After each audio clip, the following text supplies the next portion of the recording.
Hi und willkommen zu meinem neuen Video. Ich habe heute für euch diese super einfachen Sonntagsbrötchen, falls ihr die nachbacken möchtet. Los geht's! Als erstes 5 Gramm Hefe in 300 Gramm Wasser auflösen, dann 200 Gramm Mehl T550 oder T405 mit hohem Eiweißgehalt, 270 Gramm Dinkelmehl T630 und 30 Gramm Hartweizengrieß verkneten. Meine Küchenmaschine lief 5 Minuten auf Stufe 2. Dann 2 Esslöffel Olivenöl und 12 Gramm Salz unterkneten. Und hier habe ich meine Küchenmaschine 10 Minuten laufen lassen. Den Teig dann in eine eingeölte Box oder Schüssel geben und zugedeckt 1 Stunde bei Zimmertemperatur gehen lassen. Danach den Teig zweimal dehnen und falten, von oben nach unten, von unten nach oben, von links nach rechts und von rechts nach links.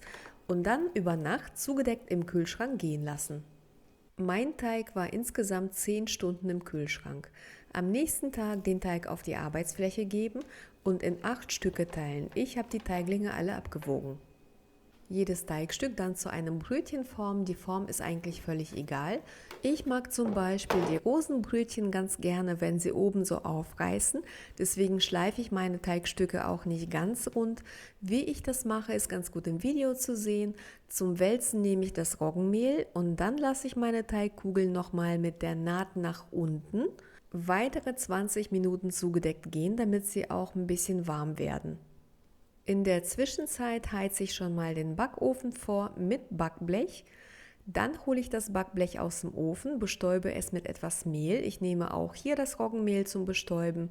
Und dann kommen die Teigkugeln mit der Naht nach oben aufs Backblech.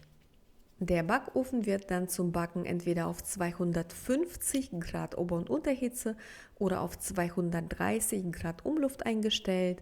Die Brötchen werden mit Dampf gebacken. Das heißt, man kann entweder eine ofenfeste Schale mit Wasser mit in den Ofen geben oder wie ich etwa 100 Milliliter Wasser auf den Backofenboden gießen und ganz schnell die Backofentür zumachen. Nach 10 Minuten Backzeit sollte man den Dampf wieder ablassen.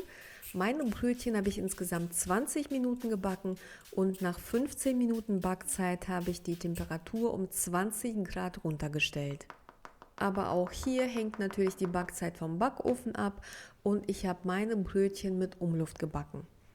Man kann einen ganz einfachen Klopftest machen, wenn sie hohl klingen, sind sie fertig. Und nach dem Backen sprühe ich sie immer mit etwas Wasser ein, damit sie einen schönen Glanz bekommen. Das muss man aber nicht machen. Die Brötchen sind ein Traum geworden, wirklich super gut. Und falls ihr die nachbacken möchtet, wünsche ich euch dabei viel Spaß. Danke fürs Einschalten und bis zum nächsten Mal. Tschüss, ihr Lieben!